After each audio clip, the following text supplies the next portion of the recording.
बुटोलतर्फ आउँदै गरेको बाटोमा चाहिँ यस्तो भएको छ, हेर्न सक्नुहुन्छ तपाईँहरू हैन। अब जेसीबी उहाँ पछाडि पनि गइरहेछ एउटा हैन, एउटा जेसीबी यताबाट पुलो काट्दै हुनुहुन्छ हैन।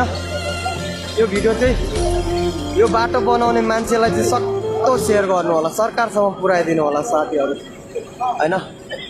यसरी चाहिँ कसैले यस्तो शास्ति चाहिँ भोग्नु नपरोस् है, यो चाहिँ भन्न चाहन्छु म तपाईँहरूलाई है।